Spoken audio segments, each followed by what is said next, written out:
Break it down.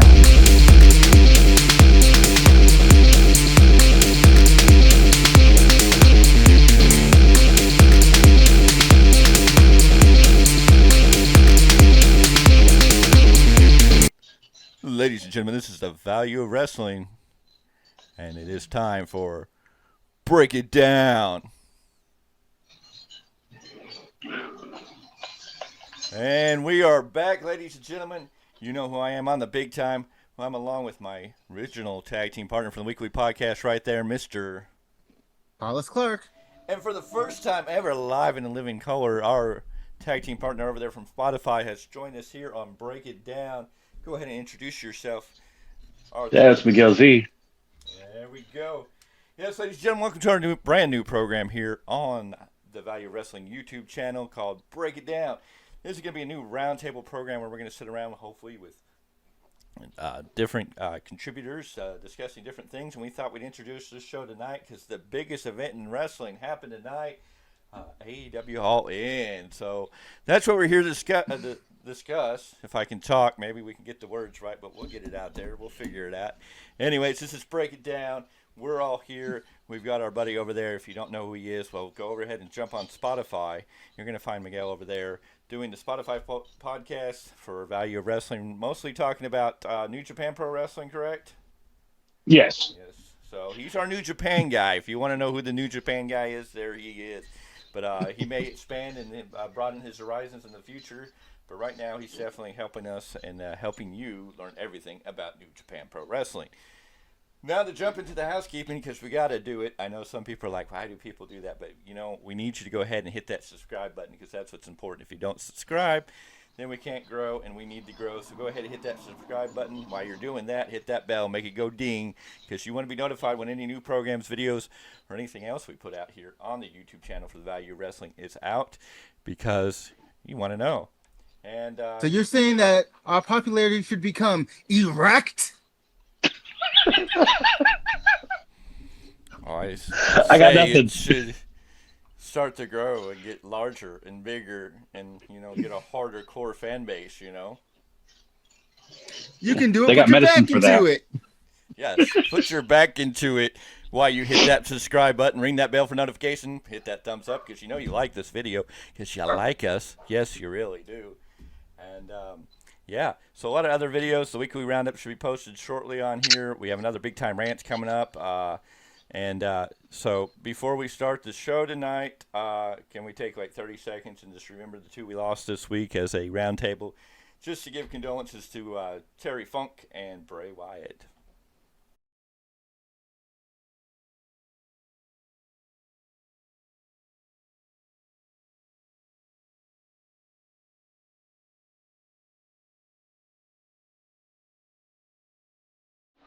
Yes, it's been an interesting week, and, well, we've made it through it. We've made it to Sunday. We've made it here. We were all up way too early in the morning for wrestling almost. You know, when you put a show live in London and in America, you got to get up at, 8 o'clock in the morning to start watching 0 Hour, which was 2 hours. Yeah, I was like... Yeah, I missed the boat on that one. You call it 0 Hour, I think it's an hour. No, it was 2 hours.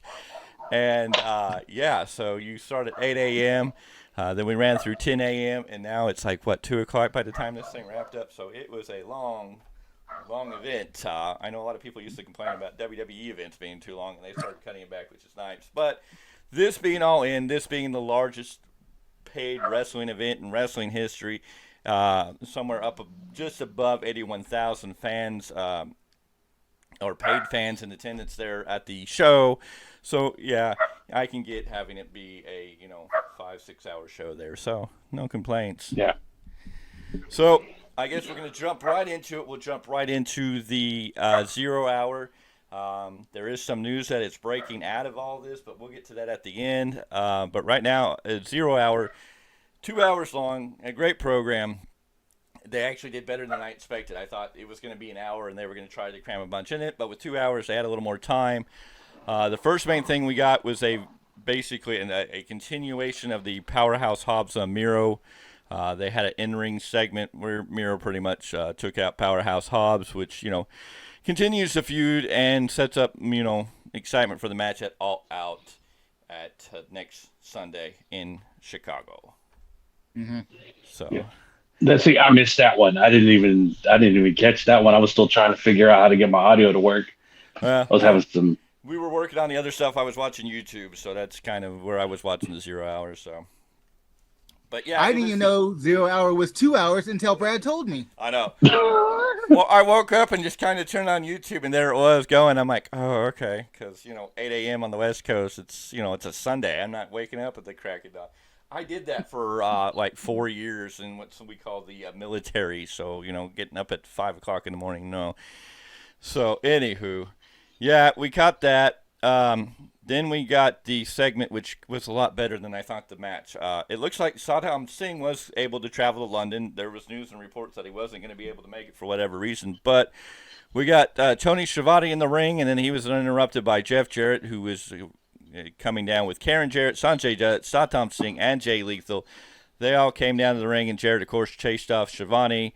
And then Jarrett became Mr. USA representative in the middle of London. Why, I don't know. But he started talking about how USA is better than everybody. They're the reason this event exists, and running his mouth. And then we get the music, which, not hearing Paul White's AEW music in a long time, you kind of go, hey, that's actually, that's got a good beat to it.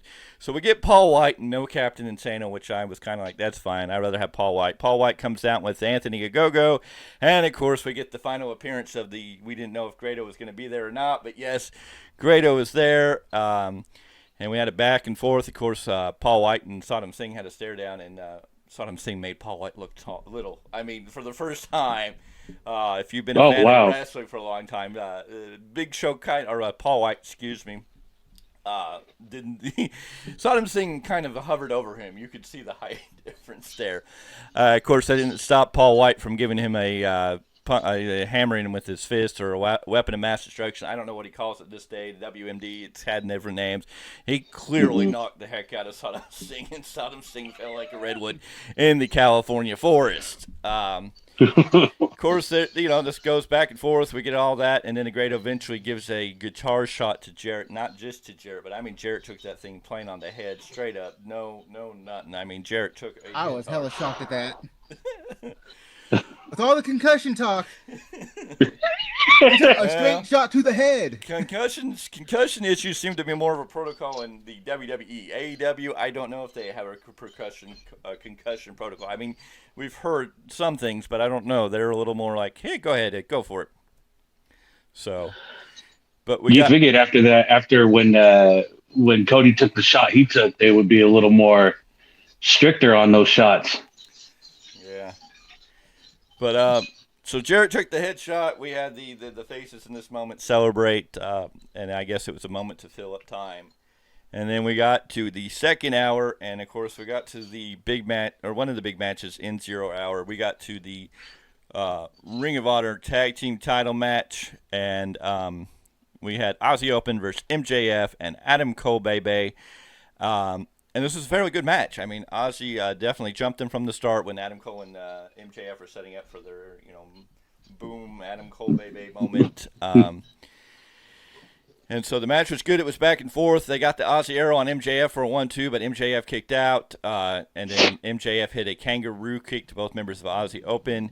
And then they wound up trying their second attempt at a double clothesline where Adam Cole picked up the win. And we got new Ring of Honor Tag Team Champions. And then we got new Ring of Honor Tag Team Champions, Adam Cole and MJF. They celebrate, and then they kind of come face to face, and that's when MJF kind of raises the world title, and Adam Cole just kind of walks off backstage. It was a good moment. It kind of still kept you in question on what was going to go on in the main event, but overall, a good match. That was solid. I'd give him that one. I personally thought that Aussie Open was going to end up walking back out with the belts. That was my take on it. It kind of shocked me that they let MJF and Adam Cole get the titles from them. See, I really felt that MJF and Adam Cole were going to win it. I think it's just part of the storyline. Because I don't see anybody else right now behind MJF and Adam Cole. So I feel like they're going to extend this Adam Cole MJF feud out to the next pay-per-view event, which is I don't know which one it is. Double or Nothing, I think. What are you talking No, about? November. The next one would be All Out. Well, All Out, but I think they're going to go beyond All Out. I don't think we're going to see them wrestle at All Out. It's kind of a quick run into that, but I'm talking about whatever's in November, one of their other events that they're starting to announce. So we'll see. But Yeah. I think it was a good opening match in that place, and definitely continues the storyline for MJF and Adam Cole, which we'll get into more detail later. We got the quick blurb that Mercedes Moné was in the crowd. Mm-hmm. She didn't actually. They actually didn't look like they gave her like ringside seats. She was kind of up in the upper echelon. It looked like for whatever reason. She was featured here. She would then be featured in some weird spots later. When I was kind of like, okay, why do we keep flashing up there to show her? Yeah. I think that was the House of Black match, if I remember. They kept kind of popping up. Yeah, it was the House of Black match. I think kept kind of showing her sitting there, and I'm kind of like, okay, well, I don't know where the connection is here, but hey, go for it. But yeah, Mercedes Moné kind of makes her AEW debut at least. Yeah, I was wondering if she was still injured or if, she's just there for show. I think she's She was there for the show. Yeah, I think she was there to support, her backstage friends, if you will. I think she was there for the show, but there's also there's a lot of pictures of her on Instagram and different places that have come out more now after the show. So I don't know if this is a precursor to kind of tease what may be in the future of Mercedes Moné and AEW. From there, go ahead.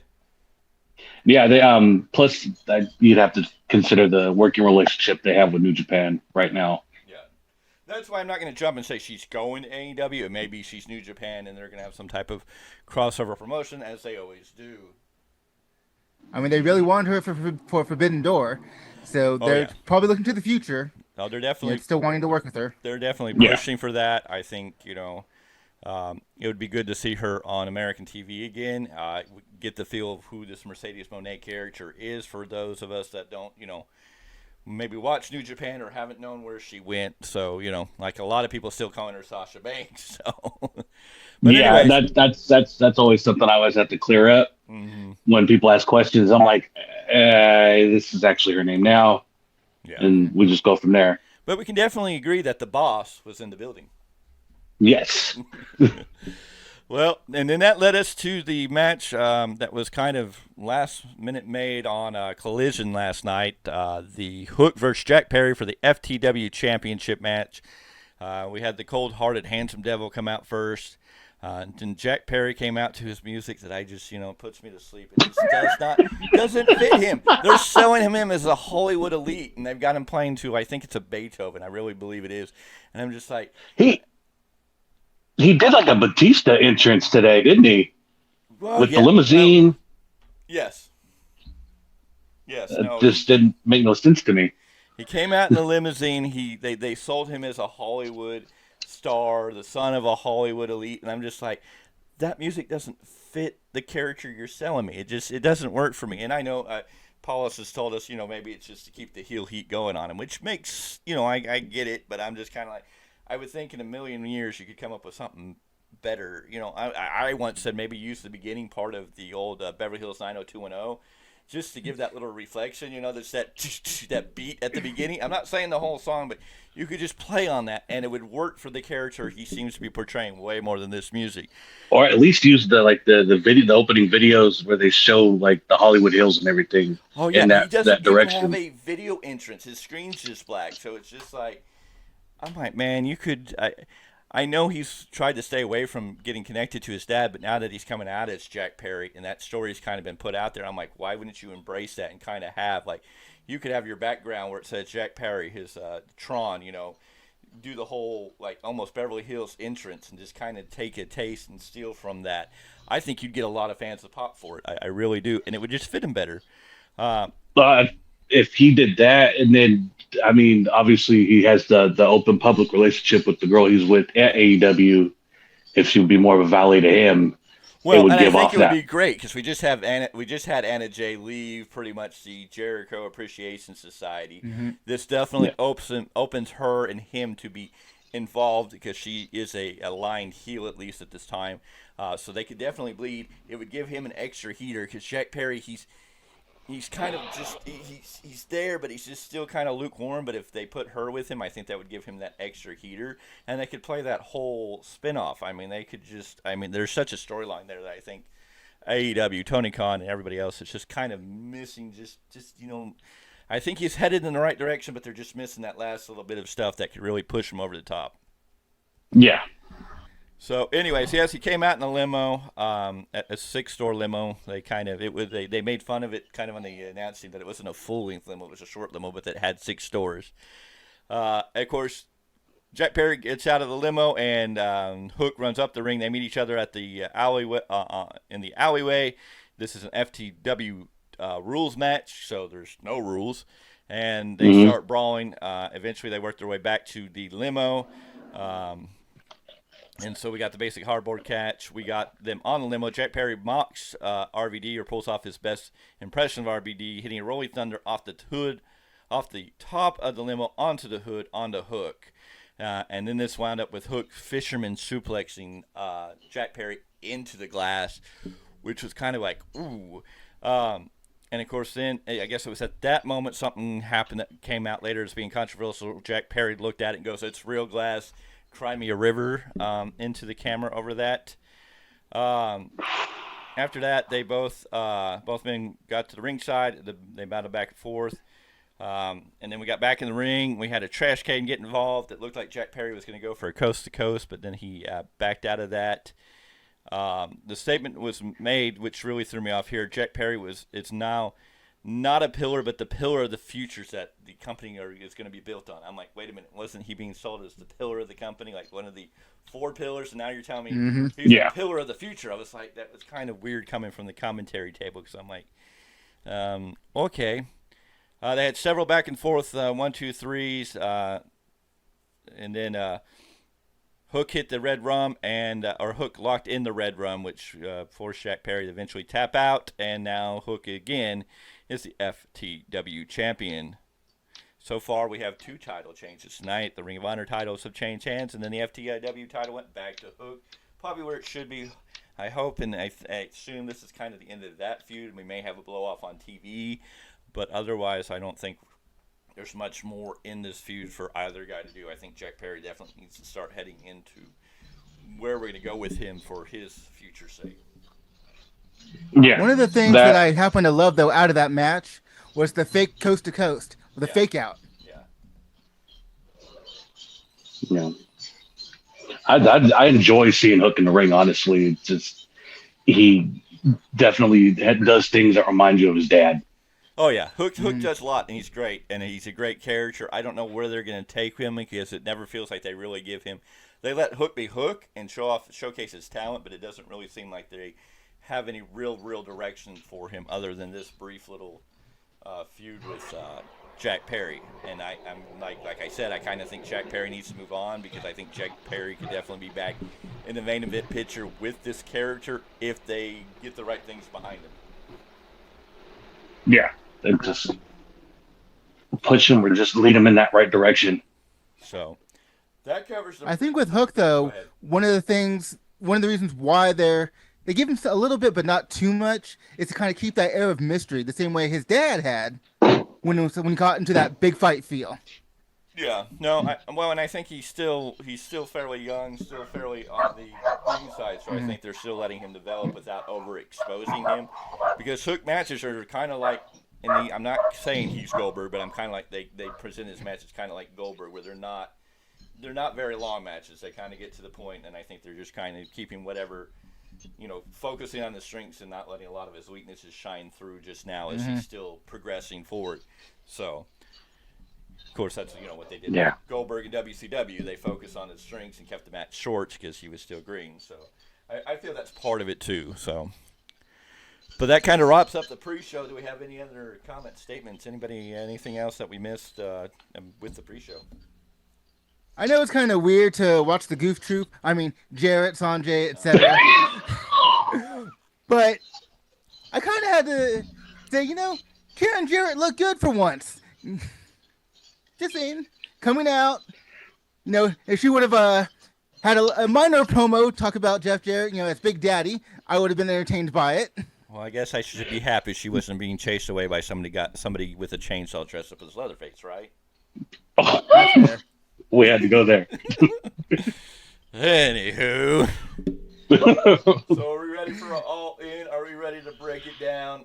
All In, the largest paid wrestling event in wrestling history. And it was very long. Let's leave it at that. It was. Some of those matches were a little on the longer side. Some of it worked for the better. Some of it was like, okay, I think you're trying to, just go. But anyways, we started off hot. We started with the Real World Championship match, Samoa Joe versus CM Punk. Of course, this match started out a little bit slow, and the fans were definitely behind Joe in the beginning of this match, and mostly throughout the match, the fans were chanting more of Joe. We did get a CM Punk chant. Of course, it was great to see Joe try to get the fans to go ole, ole, ole, ole. That was awesome. And then, the moment there. So they had the announce table ringside, but they had the announce table with a front piece on it that Joe wound up taking Punk and swinging him through the announce table, through the front, not through the top, but through the front. Oh, like, damn, that's something different. Definitely something good. And of course, it immediately brought blood as Joe pulls Punk from under the table. This is where Joe gets back in the ring. We see him go for muscle buster, but Punk slips out. Hits a round kick. Both men are down. And then, of course, we get Punk's impression of John Cena there briefly. And then he switches it over into a Hulk Hogan impression with the big leg drop. And, of course, Joe kicked out. And all of a sudden we saw Joe hulking up. Joe was all hulked up. I was like, what? And then we get into the whole, Punk got Joe in the corner, and he tried to bite him. Eventually, Punk got Joe up onto the top rope and hit the Pepsi plunge, which to me kind of looked. The match was good. I felt like that ending, the plunge did not look to the best plunge that it could have been. It kind of looked slipped, and Punk, I think Punk held a little back. He looked like he hit his feet a little more before he hit his knees. I see sometimes. I feel like Punk is maybe afraid of getting hurt again, and I understand that. He kind of holds back sometimes, it seems like now. I see little times in matches where it looks like, we're seeing Punk, and then for whatever reason in his moveset, he holds back a little bit, or he kind of, backs out. And, of course, Joe being a bigger guy, I'm sure it wasn't the easiest to do the Pepsi plunge there. It would be like you trying to do the Pepsi plunge on Miguel, okay? Let's be honest. But I tried. Given the chance, I tried. I'd be protecting myself at all times for that one. Yeah. No. I mean, it was just kind of disappointing because that match had been really good, and it was just kind of, like he didn't get the full impact. I wish maybe Joe would have kicked out and let him do it again and maybe gotten a little more impact off of it. But overall, it was a good match. I mean, but I do have started to notice that Punk seems to hold back just a hair, like just something gets to him, And I get he's injured. He's he doesn't want to be out with injuries anymore. So I definitely get that. Yeah, it looks like when he starts, it's almost like once he starts gaining momentum, or even with the basic comeback, it starts looking really good, and then it just falls off. Yeah, somewhere like he gets going, and then just somewhere he gets. I don't know if he gets in his head or what happens. You just see him kind of like, I don't know. And I mean, I respect Punk. He's great in the ring. He gives us great matches. It's just I see these little things every once in a while where Punk just kind of seems to go, he stops himself for whatever reason. The thing is that some people are going to look at that finish and nitpick at it, and it's going to ruin the match for them or something. I don't know. Where I think it makes it look more realistic, because fights aren't always pretty. Sometimes you get what you get, and that's the impact. Yeah. I actually, the spot that got me was Joe doing the wrecking ball to CM Punk to the table. That was different, and I enjoyed it. I popped for it. Oh yeah, I know. I think this match was great overall for everything it was. Outside of some of the, I get the CM Punk John Cena impressions, but it was just kind of funny to see him do the Hulk Hogan impression, and then Joe immediately kicked out at like 1, I believe, and he was all like getting all hulked up, and I'm like, okay, so. It was interesting. It was good. It was interesting to hear the fans really behind Samoa Joe in this moment. So, and you could see CM Punk kind of listening to the crowd and realizing, hey, wait a minute, he was in tune. He was doing his thing, and Punk's really good about being in tune and kind of doing things on the fly. So, yeah. So They had a great one. That was enjoyable. that was good. Good, yes. The next match, of course, was the 6-man tag match.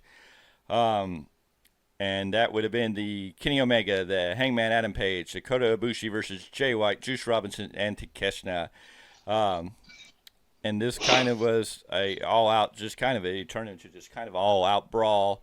I think Jay White had a nice entrance, but I think Kenny Omega probably got the bigger pop, the bigger entrance, the bigger feel in that moment. I wish they would have done a little more for maybe a Jay White or a Kenny Omega in their entrances, but I mean, you still got the big pop for Kenny Omega, and it was good to hear Omega coming out through his theme instead of the Elite where they've been coming. Now, nothing against Kansas's Carry On My Wayward Son, which is a great song, and I love that they came out to that when they returned, but it was nice to hear, kind of just Omega on his own. So, anyways, the bell rings. All 3 men are in the ring. We have that standoff. They're all eye to eye. And then it was Adam Page and Juice Robinson that started the match. We had a lot of quick tags from the face side. Ibushi was in the ring, and Robinson looks to tag, and it looked like Ibushi got in the ring, and it was Robinson. He looked to get a tag, but it looked like everybody pulled out, and then Jay White finally got in. We got the Ibushi chances at that time, and then did the match that's when the match broke down, and the heels got control. The faces take control. They had that great segment where the faces got in control, and they had Jay White in the ring alone. And then we got the Blue Thunder Bomb by Takeshita, and we got an El Generico reference in there. So it was an interesting. That was one of those things going, hey, they're going to acknowledge that. Yeah, we got El Generico reference in that. And then we got the beautiful double teamwork between Adam Page and Omega. I mean, they whatever they do or however they win, when they start doing their double team stuff, it's just impressive. It clicks, it runs appropriately. And then we got the guns up on the apron, and that was stopped. And then I forgot who took the we had the blind buckshot lariat. I forgot who was in the ring, if that was Jay White at the time. And then we had Omega in. Then I guess it wasn't White, because it would have been Omega was in. Then we had Jay White in, and Omega hit the V-trigger on Jay White. And after he hit the V-trigger, that's when Takeshita came up behind him, got the roll-up for the pin. And this at least continues the storyline between Omega and Takeshita. I think it probably shocked some people that since Takeshita got the pin, and Omega took the loss on this one. But overall, I mean, it was a satisfying match. I think everybody brought it. We got to see everybody's kind of high spots. What y'all think? Yeah, anytime Ibushi's in the ring, I get worried because he's been very injury prone as of late. That was kind of the status of the last 3 years. He'd come in, gain some steam, get hurt, and then you wouldn't see him for another 6-7 months. Yeah. But he looked really good in this one. I think he looked better than the last time I saw him. I think the last time I saw him was on the TV show, and I think we did a roundup about that where he just kind of looked like he was in one of those moments where he was holding back, or we weren't getting the best of what I expected out of him. But tonight it looked really good. So I guess that answers the question I was going to ask you, because the last time we saw him was Blood and Guts. Okay. And that's what I was going to ask you. It's like, cause I know you were not impressed, with that previous performance, compared to the hype of what his ability is in New Japan. Yeah. No, that was the big thing there. Whoops, I don't want that to go off. And it's the same thing with Omega. I love Omega when he's not with the Bucks. He looks way better when he's not with them. That is true. He does come off better. He did come off better in this match, and I've been kind of critical of him, especially since he came back from surgery, because he looked like he held back a little bit after his last injury too. Yeah, overall with me, I thought it was a great match. But yeah, no, originally when I saw Ibushi and everybody was talking, there's all this hype behind this guy, and then he gets in the ring, and I'm kind of like, okay, what am I missing, and I get it. So, but yep, no, it was a great match, and Takeshita got the win there, which I think we can all agree was probably the right move in this. I was wondering, was Don Callis involved in that fall, or no? He didn't do anything. No, not in this one. He didn't really interfere too much. He was there, but he was that commentary the whole time. So that's right. Okay. Commentary. So that's why we didn't get any interference from him. So this moves us into the AEW World Tag Team title match, the FTR versus the Young Bucks. And we get the Young Bucks with their precursor theme song, and then they go into the regular Young Bucks music, and they come out. We got FTR to basically their music. Of course, the Young Bucks came out to ringside, and I guess they were talking about the homage they were paying to Freddie Mercury with their original, that first little intro song. So we get both teams in the ring. The bell sounds, and we're off. We have Dax and Nick, who started off. Of course, FTR were told it looks like, or was said that they were wearing bands that had Jay Briscoe, Brody Lee, and Bray Wyatt on them. So that was announced at the announce table. So we got another reference of people, which was really awesome. Of course, the match eventually breaks down for all 4 men in the ring, and the match going down outside, and then we get the craziest one. We get a whole reference to SummerSlam '92 in Wembley, where we start talking about Bret Hart and the British Bulldog in that whole match. We had a lot of back and forth, a lot of close calls, a lot of close thaws. Definitely keeping everybody on their seats, on the edge of their seats, and eventually we wind up with the Shatter Machine, and still your AEW World Tag Team Champions, which kind of shocked me, was FTR. Post-match, FTR offered the handshake to the Bucks, and the Bucks turned away and left. So I'm kind of shocked. I thought FTR at this point would have dropped the titles to the Young Bucks just because there's other things. I think FTR keeps kind of talking about they're getting ready to wrap it up. So I thought this might be that last match to give the titles away. Plus the recent news that's come out with Cash Wheeler.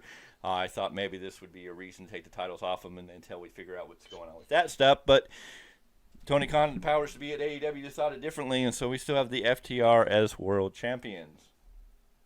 I got one for you. Did anyone hear the singing of Wheeler's Got a Gun in the crowd? Oh, hell no. I didn't catch that. Yes. That's hilarious. I didn't catch that. Wow. I didn't catch it. I got it really good on my audio because I had the surround sound on, and I was like, what the heck is the crowd chanting? Yeah. And you can hear it clear as day. They're singing Wheeler's Got a Gun. Wheeler's got a gun. Yeah, the best Aerosmith impression. Damn. Yeah. Unfortunately, I don't know how that's going to play out because, again, he had the warrant for his arrest. I'm sure that there was stuff there, but it's the thing happened one day, then a warrant was issued. So there's some evidence there that something happened. What all details, I'm sure it's not that severe. I'm sure he'll take care of business and we'll get back onto life. But no, that was. He did the right thing. From what I was reading, is that he turned himself in willingly, which is why he was able to make the trip. Well. I don't know. It was kind of weird because the events happened on July 27th. The issue was issued on July 28th, and it wasn't until now. So I don't know if it was the free time or if it's because he did try to enter a plea through his attorney back on August 3rd. So I don't know if it came down to the point like this was coming up, and his attorney's like, man, if you want to go, you don't. Because it may have been worse for him to go and get caught over there because it could have looked like he was fleeing the country type of thing. So I don't know if he was told, hey, you need to go take care of this before you go over there.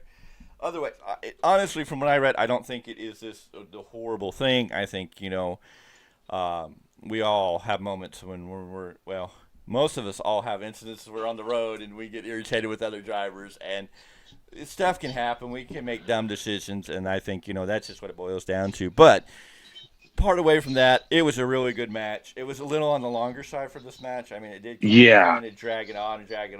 There was a lot of back and forth, a lot of close calls that I was like, again, I can also sit back and go, okay, with FTR and the Young Bucks, you expect this. You expect it's kind of what you expect. It was, for me, a little on the longer side of one of the matches that just kind of kept going and kept going. I'll be honest, the result shocked me. I didn't think that they were going to walk out with the belts, honestly. I Neither didn't did either.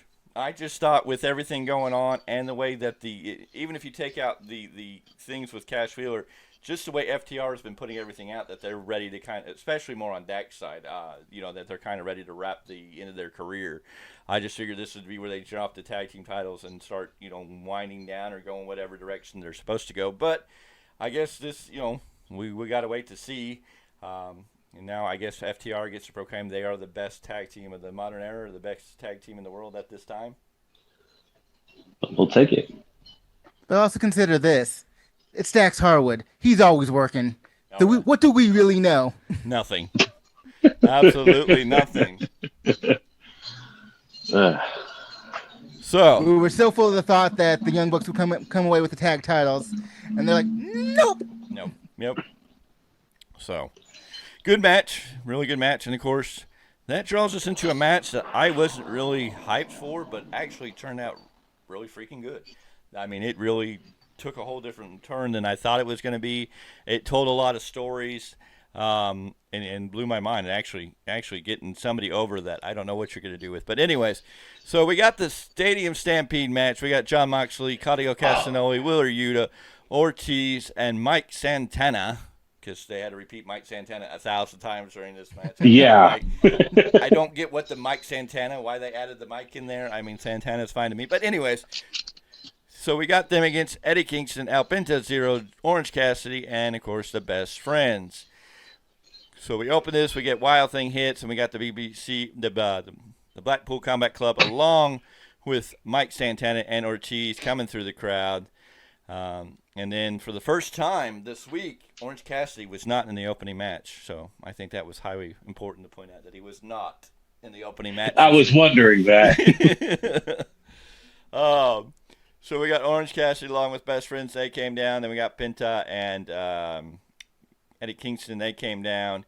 And it was Claudio and Eddie who met in the aisleway, and they started battling out. And going back and forth, and so that was on. And then we went instantly into a split-screen action. We had people in the ring. We had people in the backstage area. Eventually we got to Moxley pulling out his skewers, which wound up backfiring because Penta buried those things into his scalp. And Moxley was still going with a bunch of them sticking out of his head. Did you see how deep they went in? Oh, yeah. Because he was having a good handful of skin that was just kind of was giving him a third horn up the top of his head. Yeah, and then we had Penta there get a pin, but it only hit one. Moxley was back up. And this was when Santana wound up back in the ring, and then we were back to split screens. They were fighting all over the place. This is when Penta got powerbombed through two chairs. And then we had Eddie and Claudio again back on the screen fighting amongst the fans way up in the upper echelons of the arena. They were going back and forth. And then the spike pile driver to Penta on the chairs, which knocked him out of the match. The medics came out and carried him away. And that was a shot there. Then this led to Moxley and Cassidy. This is where we got the one-on-one now in the ring. They were facing off one another, and this is when Moxley reaches in and pulls out a fork. So we're going Abdul the Butcher style here. He took that fork, and I mean, he just speared. He just started stabbing Cassidy like he was a potato he was getting ready to bake. Just unholy, just started stabbing that fork into him. Tenderizer. And then this is when Ortiz showed up with a barbed wire kendo stick, because who wants just a normal kendo stick in this type of environment? We wanted a barbed wire kendo stick, right? And then it gets better, because then we find Eddie with an umbrella, because when you're in London, we got to get an umbrella. In the match. And of course this is when I forget if it was Taz or whoever's on commentary, maybe it was Excalibur was like, oh, we're gonna get Mary Poppins next. Mary Poppins reference in wrestling. Who would have thought that? Oh no, it was Nigel. I did say, yeah, thanks to Nigel McGuinness. Yes, this is where we got the Mary Poppins reference. We get welcome back chants in the middle of all this. Then we get a power driver by Moxley onto Beretta on the steel steps. It just looked violent. I mean, ooh, that was bad. This then turned into we want tables chants, and then Ortiz, of course, breaks out the table. And then we get Sue in her new minivan and Sue in her cookies. And then we get new music hit, and everybody's going, what? And then we got the other version of Penta. I forget how to say the rest of the name, but we got El Scarro. You're the man that should know. But, yeah, we got Penta, and then he was all dressed in red. So I'm like, did he really go backstage and change, or did he have the red under the black? I don't know. It was kind of like a weird thing because they really didn't do much with it. Like, he came out, they did the little thing, and then it was like nothing more. And I'm like, what was the big point of taking him in the back and having him change character? I guess because it's this more serious and devilish character or whatever, but I was just kind of supposed to be his darker character, but it's the same moveset for both versions of him. It didn't do much for me. And then we got Taylor and Yuta alone in the ring, which was great. They had a pinfall, but Claudio got in and broke it up. And then we got the big swing with Claudio swinging Orange Cassidy, and I don't know how many swings it was, because then we started cutting the different scenes. We had somebody getting suplexed into Legos at ringside, which was like, what are we going on here? So we got Legos in at the side, and then Orange Cassidy started coming up. We got the Orange Cassidy punch once on Claudio, then twice, and then the third. He went for the pin, but Claudio kicks out at 2.5. I mean, barely kicking out. And then we got the moment where Orange Cassidy took duct tape, but instead of doing duct tape like he normally would, he wrapped it reverse so the sticky side's out, and then jams his hand into a bucket of glass, so his hand's covered in duct tape with glass all around it, which was just like, you're going, oh boy. I thought this was AEW, not GCW. Well, Type A deathmatch. so in the middle of this, then we get Eddie Kingston coming back down the aisleway with chairs and everything else, and he starts just sliding up on Claudio. And then finally we get the Eddie and Moxley face to face. They eventually crash into the barbed wire table in the corner. Cassidy gets back up and nails Claudio Castagnoli with the orange punch with his fist taped with glass in it. And Orange Cassidy, out of everybody in this match, gets the pin on Claudio Castagnoli. He gets the 1, 2, 3. I mean, if they're going to do anything with Orange Cassidy right now after this match, they've really strapped a rocket to him and sent him to the moon. I mean, all this week he's been in the opening matches this week, and then at the pay-per-view, here he is, but he gets the pin. So, I mean, Orange Cassidy is definitely, I don't know if he's main event ready. I don't know if you could buy him beating an MJF or Adam Cole right now. Doesn't say he can eventually get there, but, I mean, they're definitely starting to really run with Orange Cassidy.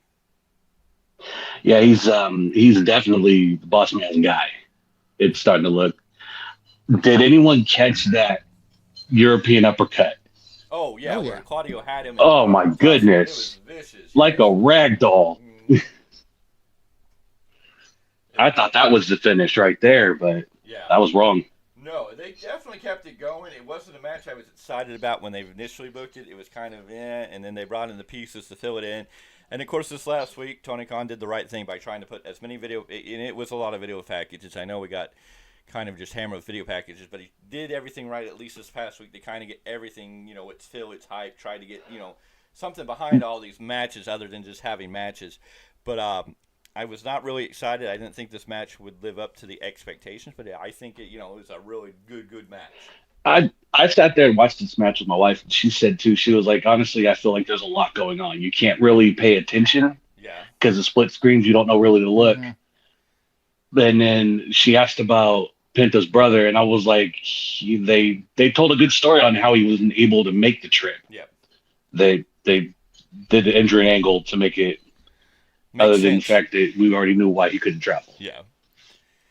But yeah, I will agree. But I think it worked in its favor. The split screen and having a whole lot going on, that you weren't focused on one thing. So if there was any really bad spots or just goofy spots, they were focusing on the high points, which just kept you going. And of course, they kept having enough high spots or enough oh crap, umbrellas, barbed wire kendo sticks, tables through. But why the cookies in the van? Come on now. Because it was Sue. It was Mama Sue. Yeah, exactly. Why the cookies? I don't know, but yeah, the cookies on the tray. So, Mama Sue was there. What a waste. Yeah, I know. Any other thoughts on the Stadium Stampede match, gentlemen? My lasting impression, besides all the great action, is just there was a moment where, what was it?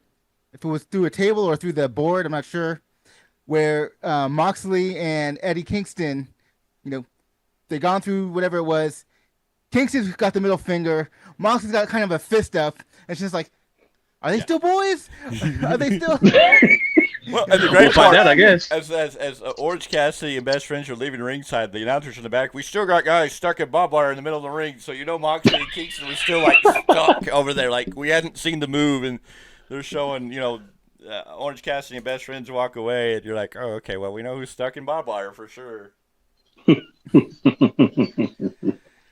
So anyways, this then leads us into the AEW Women's Championship match.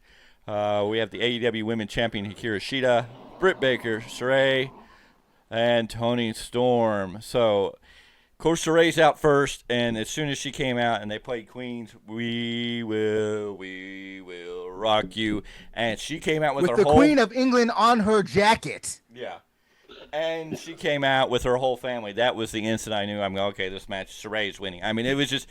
They hadn't given us any big entrances like that with anything, and this wasn't like as super over the top. Nobody was. She had her outfit made sense, but her coming out with her family, her coming out to that song, made it a big entrance. And I was like, okay, this is Saray's match. Saray's gonna win this. How it's gonna play out, we don't know. Out next was Toni Storm, and she came out to "All Hail the King or Queen." It just depends on who's in the monarchy. The British national anthem there. And then Britt Baker came out Britt Baker just came out next. Nothing special there, which was a little disappointing. And then Hikaru Shida came out. Not a whole lot there. And so we get the first four-way of the night, or the only four-way of the night. And it looks, of course, the match back and forth, everything goes on. But the big story in this match is what's happening with the Outcast. It looked like they were going to work together, and then they didn't look like they were going to work together. And then Ruby Soho comes out and gets hit by Toni Storm, which wound up to a thrust kick from Britt, causing Toni to fall. Oh, yes, the great moment where after that distraction, Britt Baker thrust kicks Toni Storm, and Toni Storm just kind of falls on Saray for a 1-2 count, and then Saray kicks out, and then she's kind of looking at Toni Storm like, you pinned me? Like, what's up with that? Britt Baker, and then this led to Saraya putting Toni Storm into her finisher, which I can't think of the title, her submission move, which I can't remember the name of it, or what she's called. I believe it used to be called the Rampage. I believe. Okay. Yeah, I believe it was that one. I don't know what it calls now. I know her other minute finisher, was a turn the page, but I didn't know. Mm-hmm. So anyway, she had her wrapped up in that, and then Britt Baker came in and stomped Toni Storm, and Toni Storm didn't have any way to protect herself from that one. So. And Britt Baker got a 2 9/10. I mean, that was so close to 3 that it was. Toni Storm is good. If you can cook it at 2 9/10, that's impressive.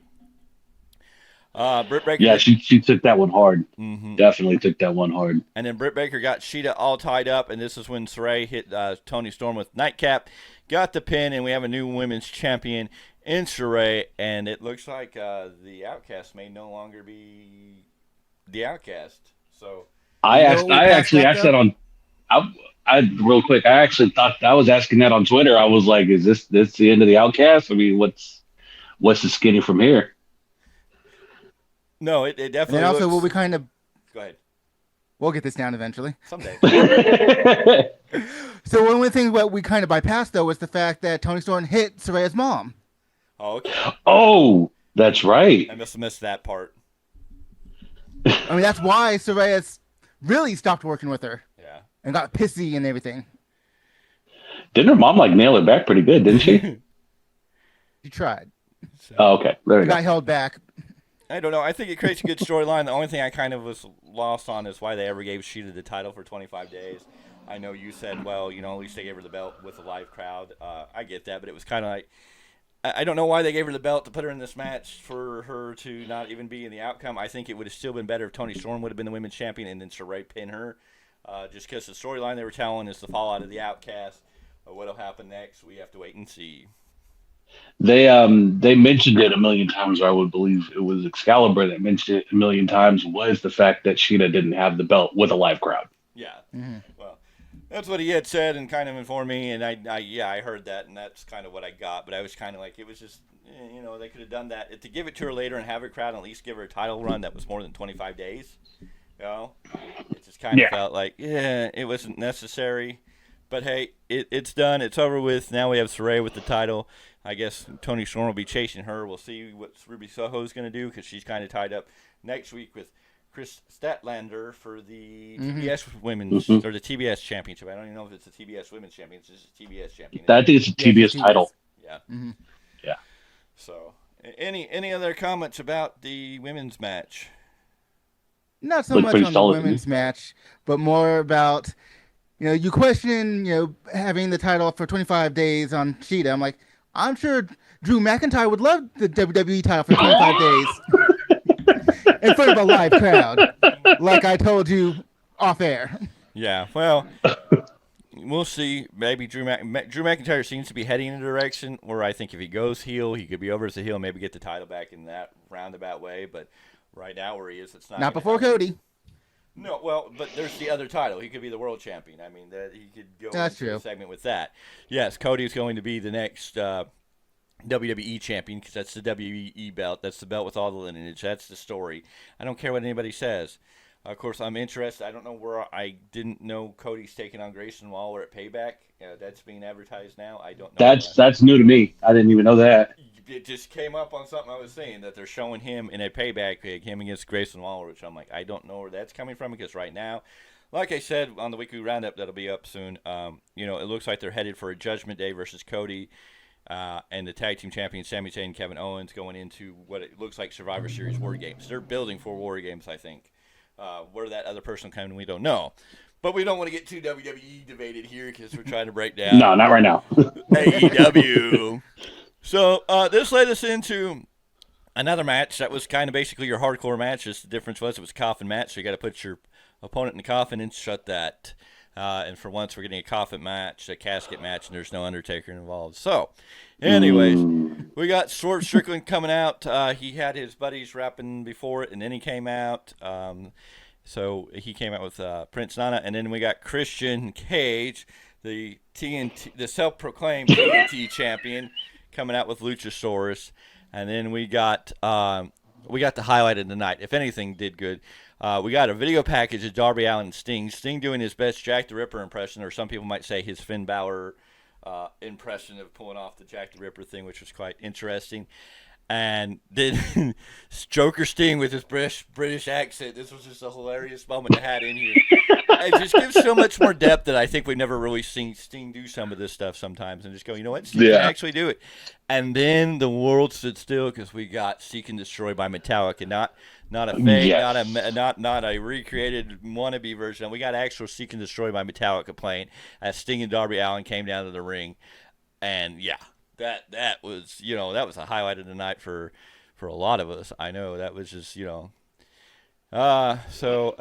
Prince Nana was in the ring. We had a lot of back and forth. Eventually, Sting wound up with a cricket bat instead of a regular bat.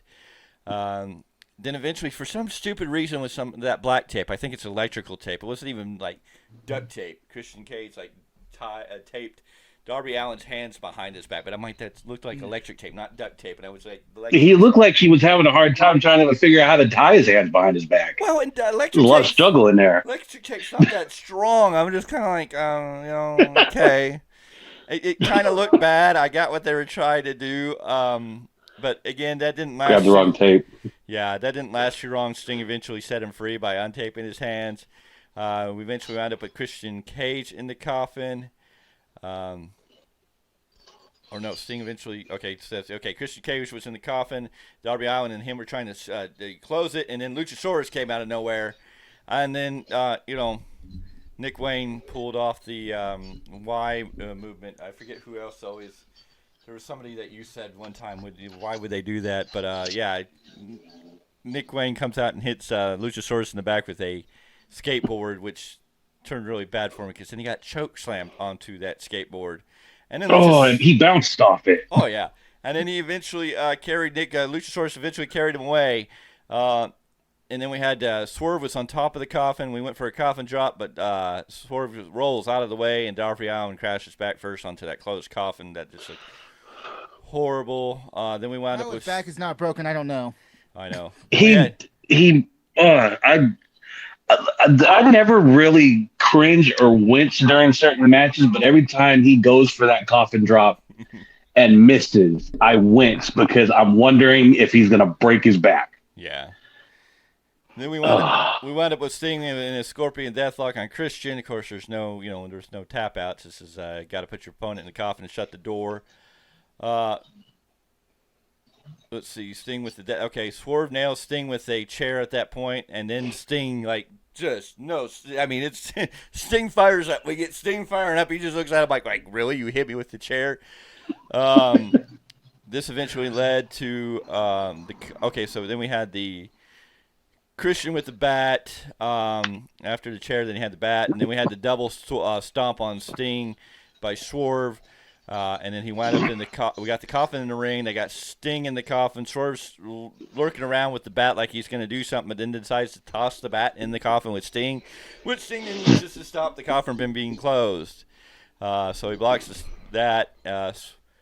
And then this is when Swerve decided to go up to the top of up on the top turnbuckle. Sting's laid out in the coffin, and he goes for Sting's laid out on the coffin now, and Swerve goes up for a 450 splash, which messes, and he just crashes and burns like, oh Jesus. And then Sting takes Swerve, and Death drops him on the coffin. And then they stuff him in the coffin, but then Swerve is using his hands, his fingers even, to keep the coffin from closing. And then Darby Allin goes up for the coffin drop, and that was, Swerve was back into the coffin, and it was done, and Sting and Darby Allin for the win. And then the music hits again. We get to hear Seek and Destroy by Metallica one more time for the night, which was just, it was a good match, but there was the highlight, I think. Metallica's Seek and Destroy being played at a wrestling show was, and being legitimate and being okayed and on a big pay-per-view was a huge deal. So it was a good match. Any comments? Like I said, it's just his coffin drop. I can't deal with it. It hurts me every time he hits it. It hurts me every time he misses it. And then Sting, I worry about him sometimes. He's getting a little too old up there to work like that. I don't know if Sting's playing the Joker role or if he's just if there's somewhere a concussion's hit and he thinks he is the Joker now. Well, the thing with Sting is you don't know if he's playing the Joker or if he's trying to play Jeff Hardy. Well, just as long as him and Jeff Hardy don't get in a ring again and try to outdo one another, like, oh, wait, let's not go there. Oh wait, never mind. I guess Jeff Hardy and Sting can't talk about holding beer, so we'll talk about hold my milk.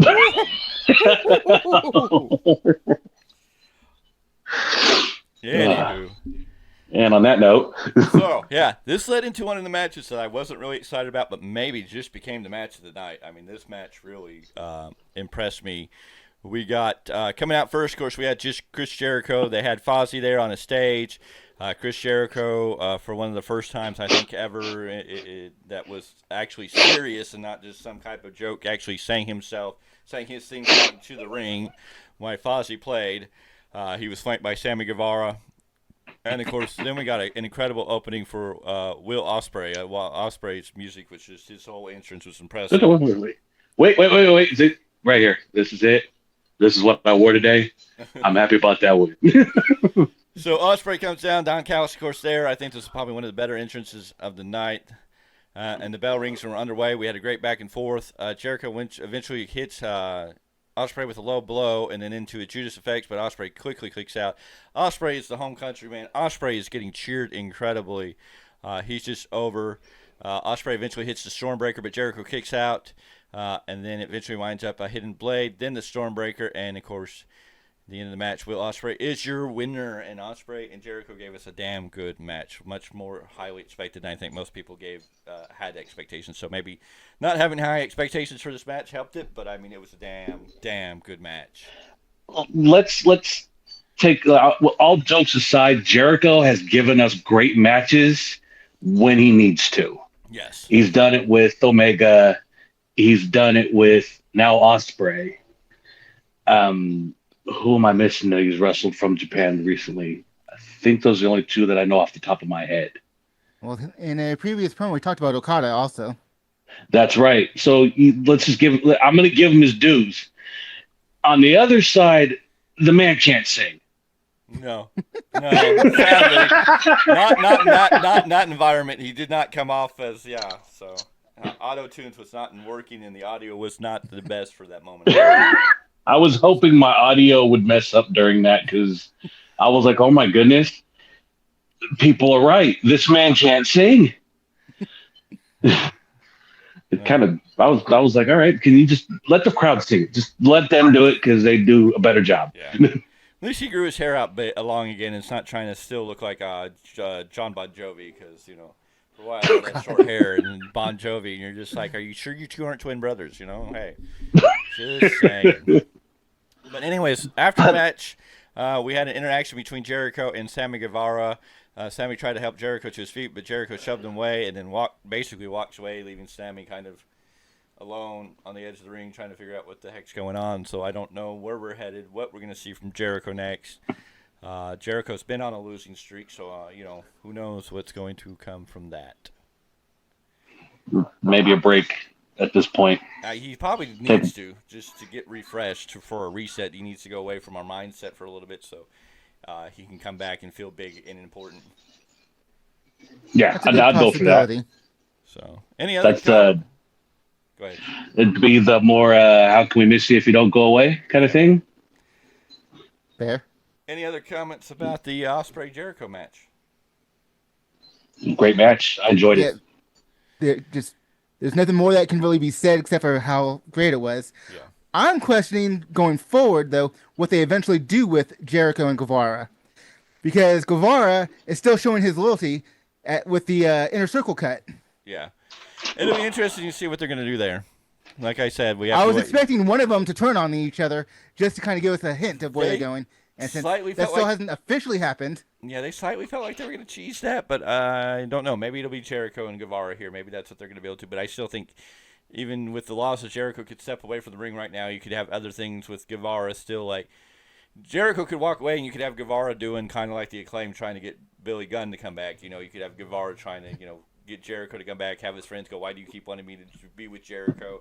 Da-da-da-da-da-da, and then build a storyline from there. So from there, we got Nigel McGuinness in the ring, and he announced that the total paid attendance was announced at the record-breaking 81,035. So that's the number. It's a little lower than a lot of the reports were saying. I've heard reports where they were talking up around 90,000, but we got 81,035. So that was the number they went with. That's the number that's supposed to break the record. So I'm sure we're going to see a record contest coming up soon. Oh, yes. Because there's people on another company in another place and time that they're going to go, oh, you want to do that? Hold my beer. So this They're good for it. We knew at 60,000 they were going to consider it a success. Whether it be record breaking or not, another story. But the fact that it did get to 81,000 plus, yeah. I mean, that's just another feather in their cap. Yep. And I was looking at the arena itself, and I kind of backtracked to how the arena looked since they want to bring up SummerSlam. Mm-hmm. Completely different build. Yeah. They didn't have the overhead. It didn't have the white space. It didn't have that the third deck. Yeah. That they have now. No. So, in the modern era, I'll take it. Yes. But no, if you were going to compare them by visual, the SummerSlam was much more full for the arena they were in. This, you could see a lot of spaces in different camera angles. A lot of times you could start seeing the spaces and the camera angle would change real quick. So I think they were definitely trying to cover up that there was, and more up in the upper third floor decks. Yes, you saw some blank spaces. But hey, they outsold. They have the largest attendance, as we know now, according to, I don't know, I guess them. I don't know where that record officially. Well, it's not like they said because of Ticketmaster or whatever. They just, and we know how WWE has inflated their numbers. So as far as we know, based on what AEW is telling us, this was the record number. I'll still applaud it. That's still a great attendance for them. Yeah.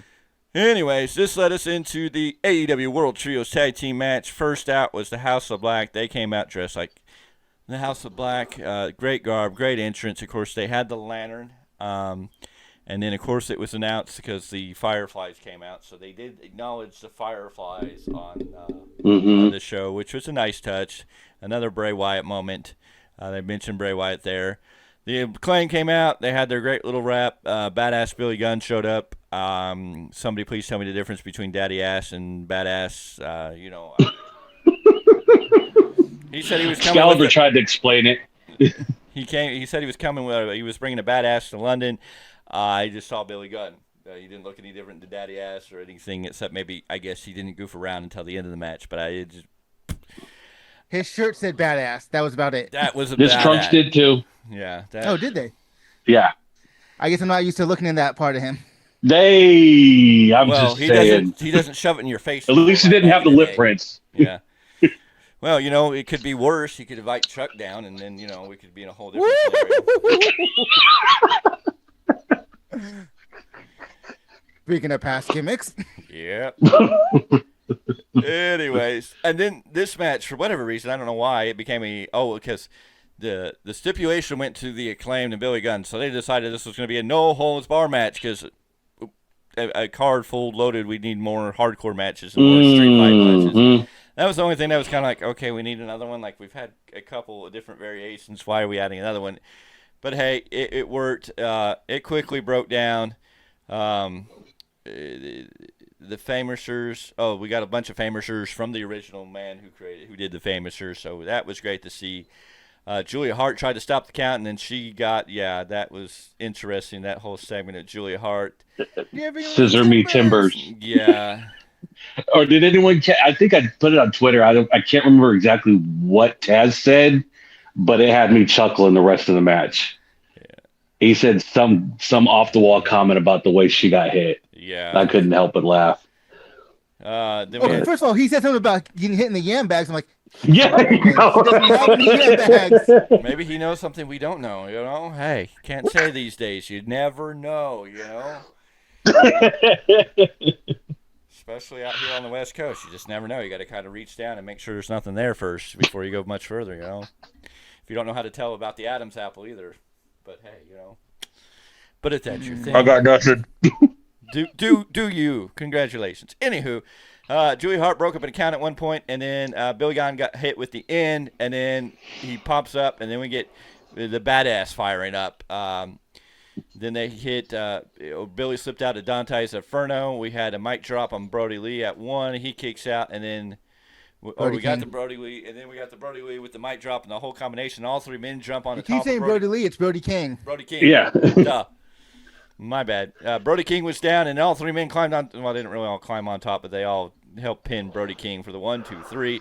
We have new AEW trios tag teams, and the Acclaimed and Badass Billy Gunn. The titles were handed to the Acclaimed, but then Brody King and Buddy Matthews snatched the titles back, but then Malachi got in. They took them, and eventually they passed the belts kind of in a respectful manner to the Acclaimed and Billy Gunn.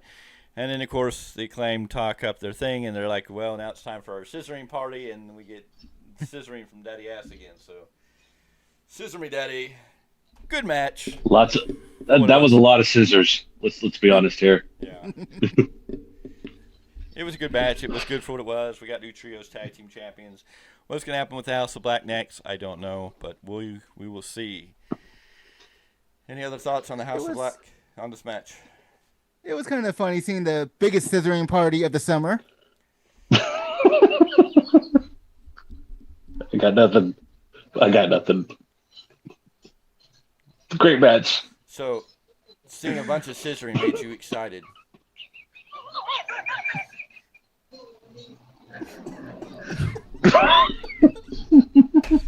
We're here to have fun. That's why we're here. Yeah. This is the value of wrestling, where we're here to have fun. And sometimes it's a competition on who can make the other one not say something. Who's not got the cover this one. You left us speechless. There we go. Go ahead, scissor me, Daddy.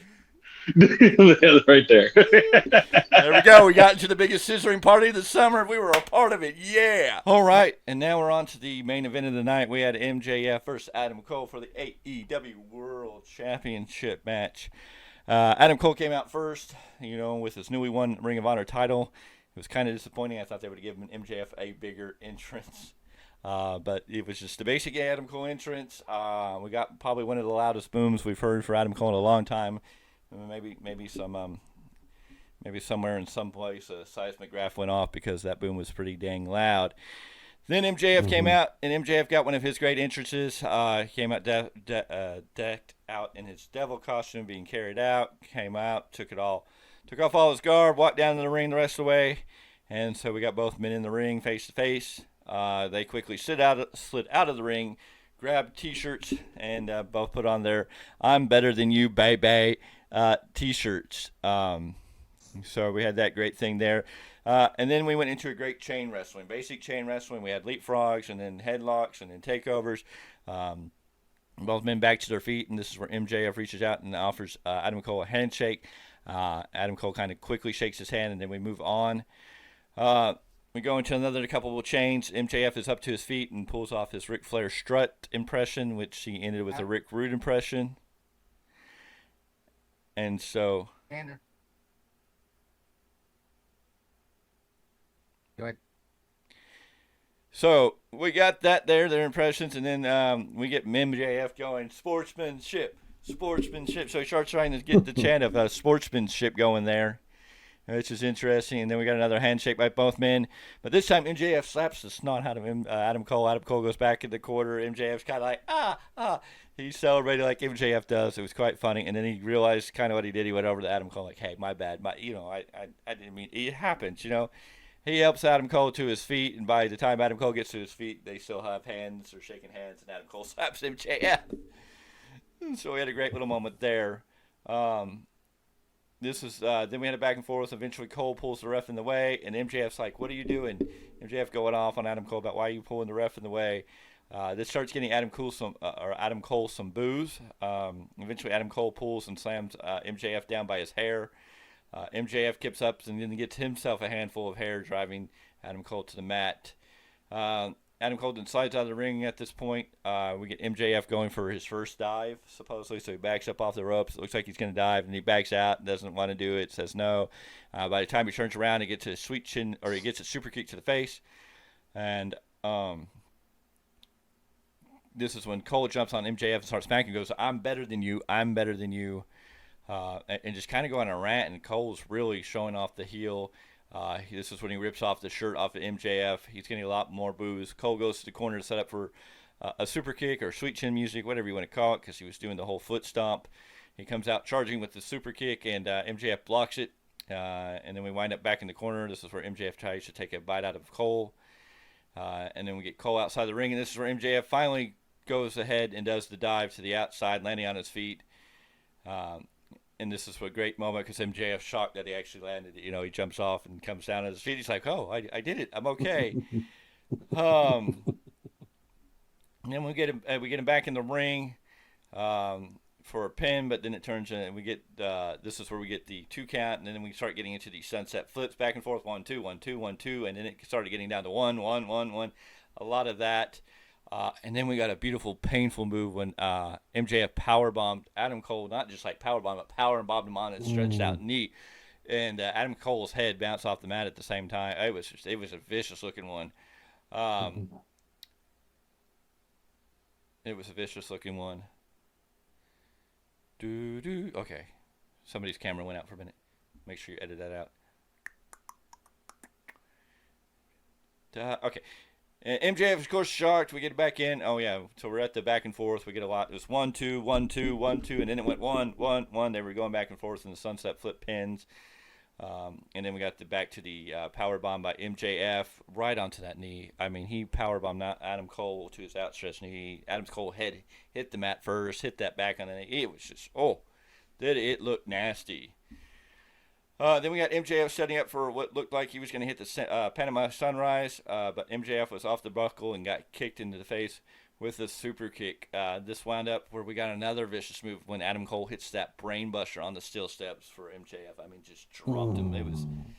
It was a vicious looking move there too. Adam Cole then was back in the ring, and the ref was counting. This was the first time we saw some regret or maybe some worry about on Adam Cole's face for MJF. But he's back in the ring, and the ref's counting. The ref's up to 9, and then just barely before that ref could probably say 10, MJF jumps up and slides kind of backwards into the ring. We get a huge MJF chant throughout the arena at this moment. This is when Adam Cole going to set up for Panama Sunrise, and MJF is up. But before he hits it, or he was going to hit it, Adam Cole got up there. He was going to hit Panama Sunrise.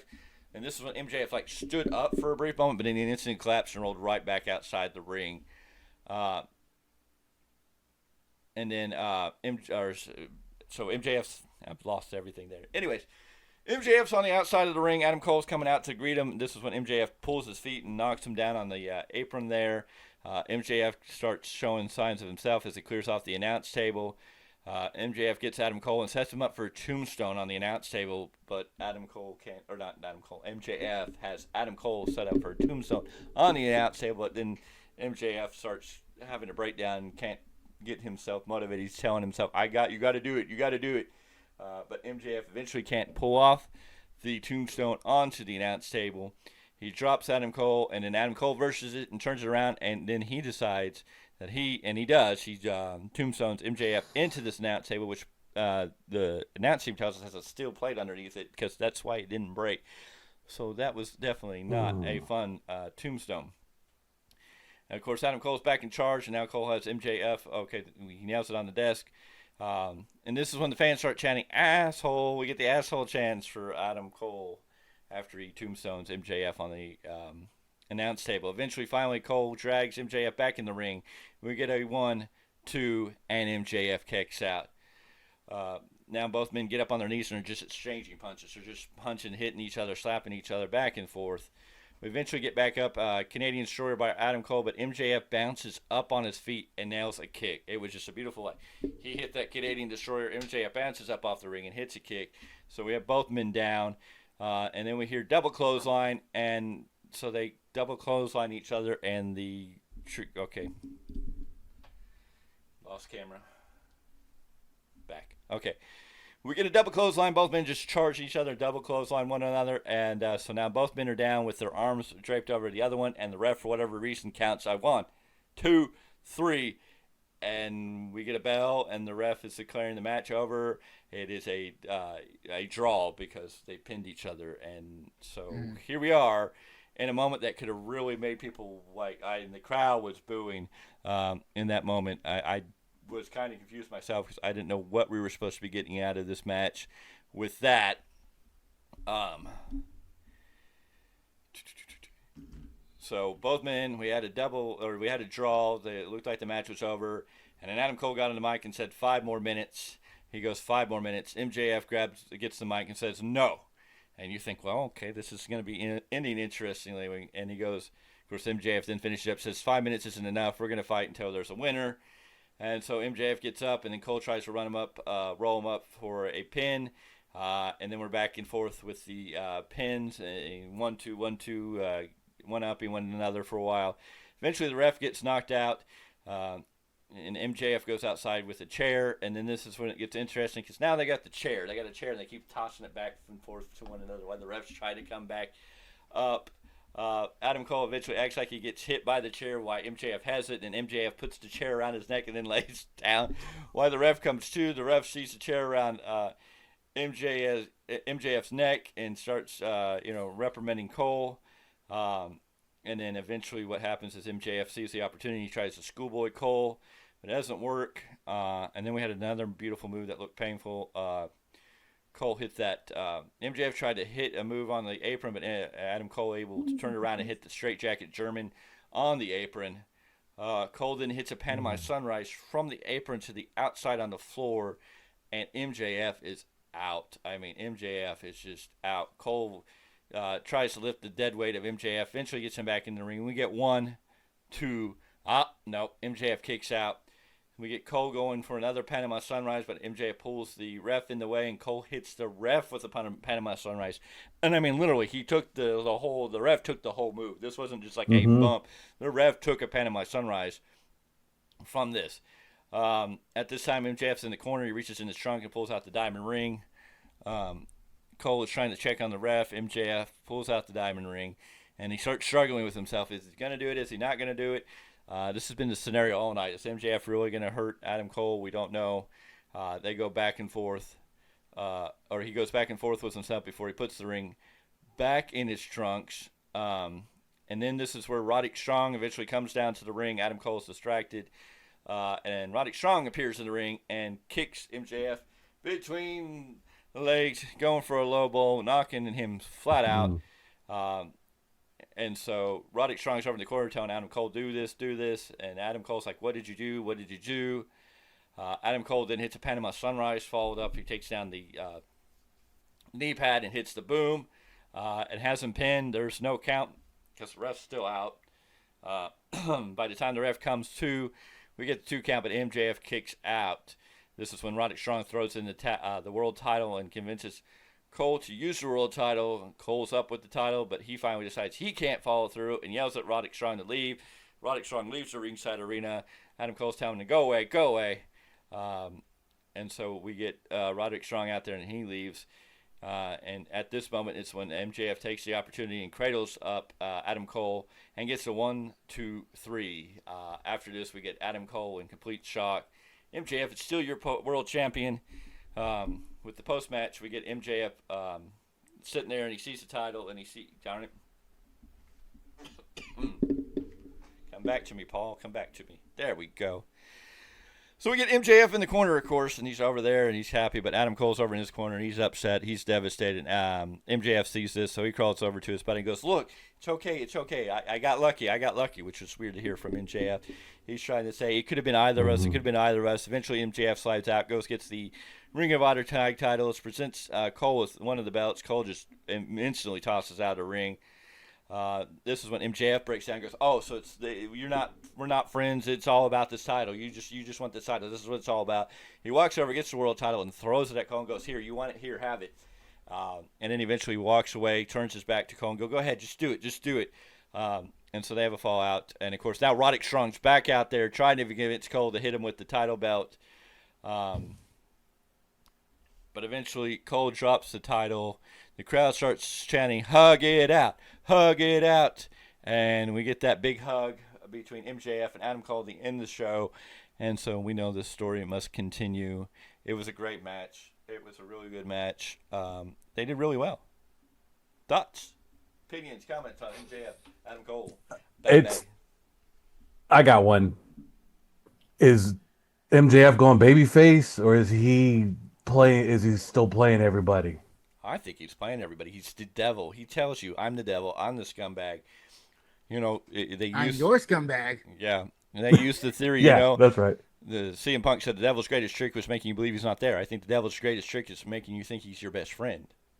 So, MJF's holding his emotions back way too much. It's just gonna build. We saw Adam Cole snap easier, but I think it's one of those hands in the basket where we're trying to make you look over here by what's really going over here. You're not paying attention to. I think MJF is eventually going to turn on Adam Cole in some form or another. What this has all to do with the Kingdom and Roderick Strong, I don't know how the fallout's going to play with that. So I guess that's going to be a wait and see. Maybe I'm assuming we're probably going to get Adam Cole and MJF for the Ring of Honor tag team titles against the Kingdom there of Matt Taven and Mike Bennett. I think that's where we're going to head there before everything kind of falls apart. That's a good shot. So, but a good match. Definitely showed the story, and the story will continue. But there's one more thing we'll add after this. But is there any more thoughts on this match? No, I thought it was going to end with the double pin, honestly. And if I'm not mistaken, I heard a very loud bullshit chant. Oh yeah. During people were not happy. Them trying to figure that out. Booed, so. No. They're like, "My ninjas, no, this is not happening." Yeah. I'm just kind of, I don't know how I feel about this. I feel like from MJF it's all a ruse, but this whole like friendship storyline, I'm like, really? Like, first of all, when he throws the belt, at Adam Cole, like, this is all it was about, just the world title. Like, you've told us for months, if not years, that was all about the world title. Yeah. Of course, Adam Cole should be taking that position. But again, I will say, the devil's greatest trick is making you think he's your best friend, that you can trust him, that he's your ally, that he's there, that he cares about you. That's what the point of the devil. He wants you to believe that he's there to do for you. So when he, uses you up and spits you out and doesn't need you anymore, that's how I look. For me to believe that, it would literally take years of this face MJF, because I've seen too much of MJF in interviews outside of the TV show, let alone on the show. Well, that's fine. To go, but if we are waiting for him to do something. But he's got a majority of the fan. He's got the majority of the fans convinced they were chanting his name tonight. Yeah, we had there was one buddy of mine has a picture of him, and he carries that character very well outside the ring, because he's even flipped off 6-year-old kids. Yeah. In pictures, so I mean, I'll take it. Yeah. Oh, you remember when MJF took the kid's water and threw it on him? Oh yeah. Well, MJF still does dirty stuff. Come on, look at the dodgeball or the trampoline park where he was taking out the kids left and right. So what can you say? The storyline must continue. We'll have to see how this goes. But that was All In. All In was a good show. I don't know. Yeah. If it met the hype that it should have. There you go. It was a good show. It did really well. I think there were some things I could have done better. but I don't know if it did any better than some of their other things. I don't think that it was necessarily, you know, the best show they put out yet. That was good enough for the crowd they had. I Yeah. mean, the crowd seemed live the whole time. So, but then again, we've seen in other shows the crowd across the pond is awesome. Yeah, no, and I expect that. I don't know. There was so much hype about it. I don't know if it really lived up to that level. It was a good show. It was a good match. The London crowd is always, the European crowd's always into their stuff, and they're more of those chant people. So we just don't do that in America here for sports. We don't get into those chants. So overall, a good show. Now, Yeah. anybody want to have any closing thoughts before we go with the breaking news coming out of All In? No, like just great show. Yeah. I'll leave it at that. So, breaking, it's come out of Wrestling Observer. Sean Ross Sapp's mentioned it. But anyways, breaking news coming out of All In. Before the show even begins, we had another confrontation issue. So, during the Hook Jack Perry match, I guess Jack Perry went through the windshield and then he got in front of the camera and said, "Yes, I used real glass, cry me a river." So when he wound up going backstage, he came across CM Punk, who didn't take it very pleasingly, and so a confrontation ensued between CM Punk and Jack Perry backstage, where there became a shoving match, and then I guess CM Punk wound up putting Jack Perry in a choke. Eventually, he had him in a chokehold before they were broken up, and Jack Perry was sent home or sent back to his hotel, whatever. The wording in one of the reports was sent home. I'm just assuming he was sent back to his hotel, but basically he was kicked out of the arena. Why CM Punk has been remaining in the arena, in the locker room for the rest of the show. But apparently, due to the previous episode where CM Punk Jack Perry had words because CM Punk confronted Jack Perry about not wanting that he shouldn't use glass. It's not necessary because CM Punk thought Jack Perry was trying to use glass to get out of work when Jack Perry had already had vacation time that he was going to take off, and so he was trying to use real glass to make it look real. So if he was kayfabe an injury, it would at least make sense. So tonight, when he went through the real glass and basically made a comment, CM Punk did not take kindly to this. And so we had another altercation with a CM Punk and another star at an event. We have not watched the scrum, so we don't know if CM Punk was on the scrum. I don't know if I was Tony Khan if I let him on the scrum because I don't know what he's going to say. You know, but apparently another issue backstage. I know some people are saying maybe this is all kayfabe, maybe this is all work. We're all getting work from every angle. This is going to be the greatest story ever told. But I'm just like, the name of the people that keep getting like just blacklisted by CM Punk or whatever, and the fact that we've heard so many things about CM Punk kind of has this attitude, and I think whatever happened to him in WWE, whatever happened to him with Colt Cabana, whatever's going on, it's just like he is real touchy-feely about if you say something that he doesn't like, he's just like, And he's kind of come off that way. We've heard different stories. We've heard from different wrestlers that CM Punk can be his own kind of way. So, I don't know, but it's sad that even before All In started, we had a confrontation that was just not necessary. And you would think Punk would have learned from the last one where hands got on. Why did you have Jack Perry in a chokehold? Let alone why were you even caring about what Jack Perry had to say? I mean, why would... You're not even on the same level at the moment. Is Jack Perry a good talent? Yes. I'm not taking anything away from Jack Perry, but you have CM Punk and Jack Perry. They're not even on that same plateau. They're not interacting with one another in a wrestling ring in any way, shape, or form that we know of. So, I mean, why does CM Punk even care if Jack Perry looked at the screen and goes, "I really use real glass, cry me a river"? Cool. Wow. Dude, did CM Punk need to be, in a safe space that much? Who knows? I mean, once I seen this pop up during the event, and I was wondering what was going to happen. And I made the comment before. Yeah, I kind of got lost a little bit of respect as a fan for CM Punk because the first time, because there's one thing to have an out discussion with your fellow wrestlers, and there was other ways to handle it than go public like he did during that time. And now he's getting into an altercation with somebody, like you said, who's pretty much, they're not on the same level as him. I don't even know anymore. Honestly, I think he's just the man behind everything. Tony Khan has no control back there. No, and I liked Punk, but the more this stuff comes out, the more I'm like, well, maybe a lot of these other people are right about Punk, and it gets harder to defend Punk. It's harder to stick by Punk's side and do that. And especially, it's like you should have learned after the last one. And then, of course, when we don't see Tony Khan doing anything, of course, maybe he wants to be Tony Punk. I don't know, but we don't see Tony Khan doing anything or holding the accountability. Then it's just kind of like Tony Khan looks like a giant chump. I mean, and he looked like a giant chump when Punk was sitting there on TV going down that, and we're all kind of like going, wow. Like, at some point, you can be a wrestling fan, and that's great. You can be a mark all you want, but at some point, when you're running a company, you got to step up as a boss and go, look, time out. We're stopping here. There's ways to handle it where you don't have to publicly humiliate Punk or make him look bad. Like, you could have said, time out, let's go away. Let alone, I think that Punk, Tony Khan's told Punk, now we got to stop this stuff, especially after the last Hangman confrontation. Like before this week, the week before, we had all this confrontation stuff blowing out that it was one little thing, and then we heard all these other news stories. And due to what happened last week, it kind of felt like Punk's stuff had kind of been squished under the rug because we had other traumatic events in wrestling that kind of overshadowed all that. Like, we all kind of like put that to its side, but now it's like Punk's doing something now again at another big pay-per-view. Not just another big pay-per-view, but the biggest event AEW's put on so far. And here we are.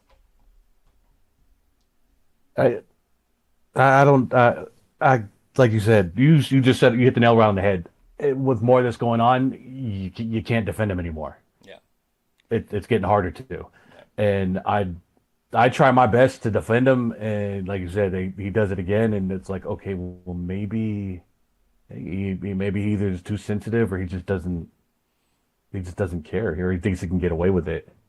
Oh, I think a big part he gets away with it, and I think there's a lot of reports about him. How much power does he have on Collision? Because it's like it's saying, he's sending people home. I mean, he was even able to get Christopher Daniels sent home, who's the head of talent relations. I mean, that's does he not want to deal with anyone that associates with the Bucks or Cabana still? I mean, I get it. There's due to the legal obligations or whatnot, there's not supposed to be people that were affiliated with the incident that happened at all. Out last year, they're not supposed to cross, but whatever this legal agreement it was.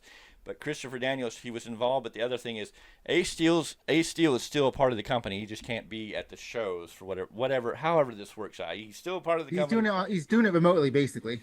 Yeah, I don't know what his assignment is or his job is, but he can't be at the show. So when Christopher Daniels showed up on Collision, Punk took exception to him, going, well, my friend, maybe not that word, but the idea was, Ace Steel can't be here, but he's their friend. Why can he be here?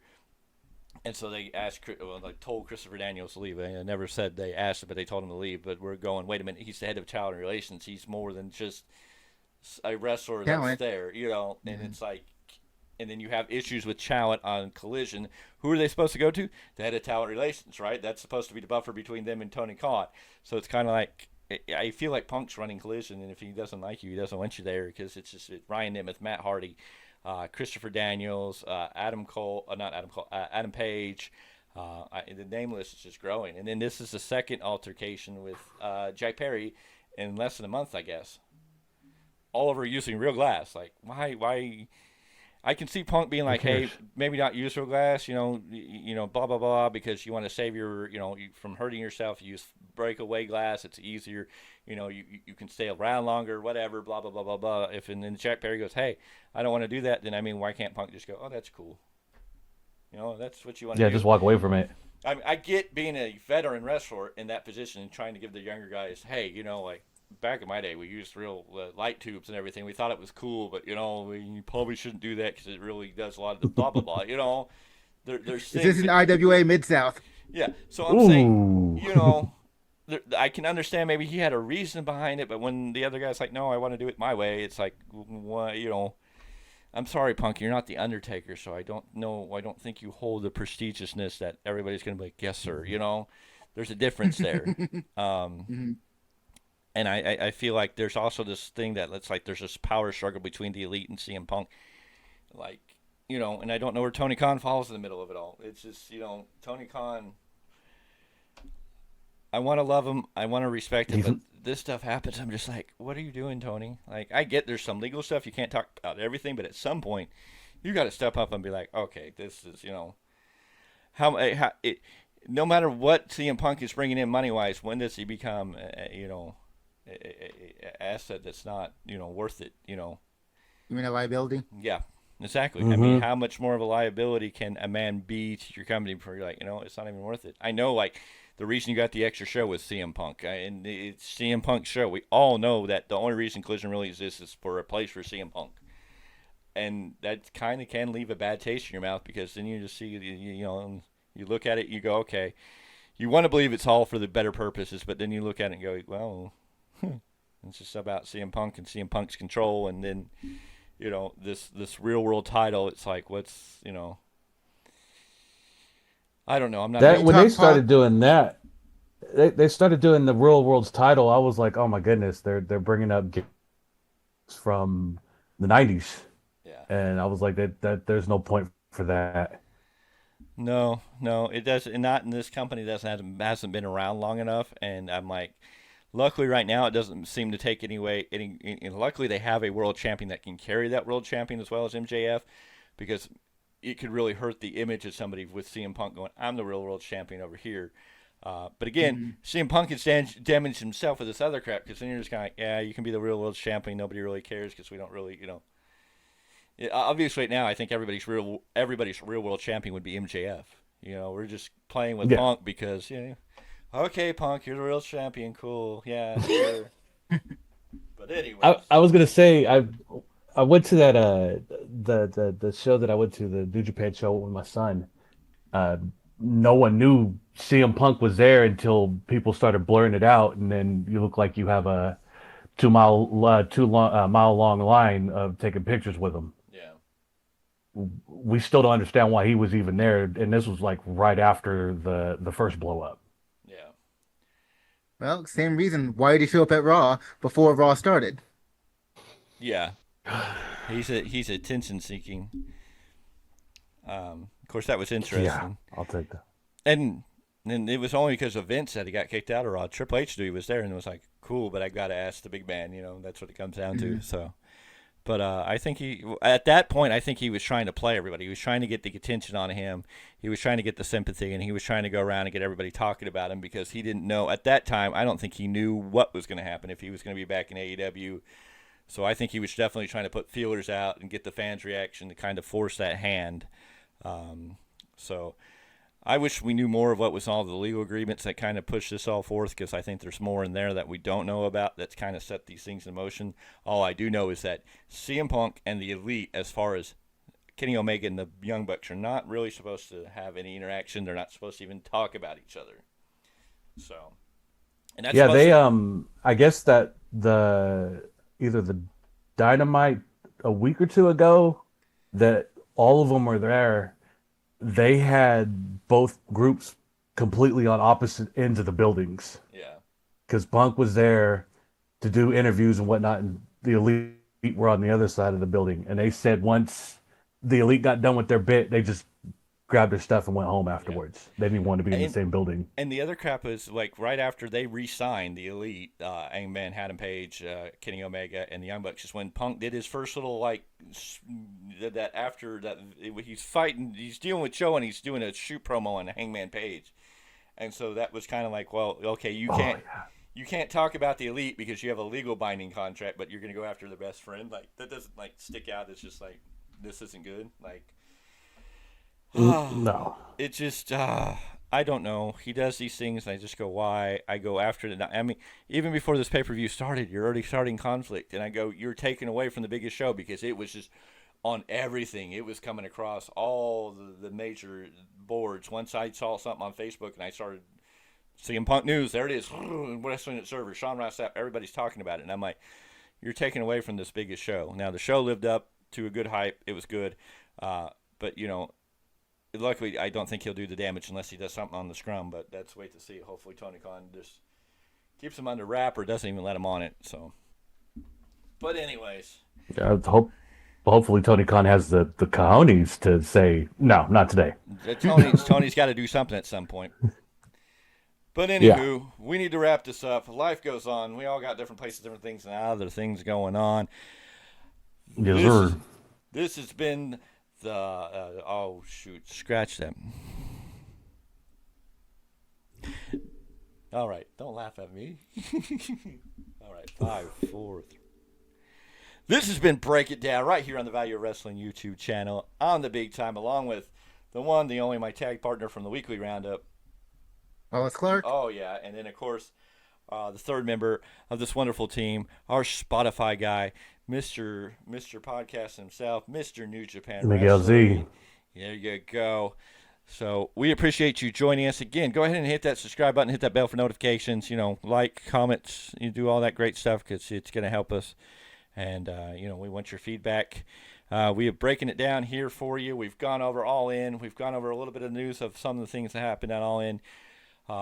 We hope to continue this program in a different form. In the future, it may be a roundtable where we're discussing wrestlers' career, older pay-per-view events. Maybe it'll be we talk about who our favorite wrestlers are or how we fell in love with wrestling. This is kind of going to be our share and discussion show that we hope to do more of. And so we're always growing. We're always moving forward. And we thank you for joining us. This has been The Value of Wrestling, and we are out.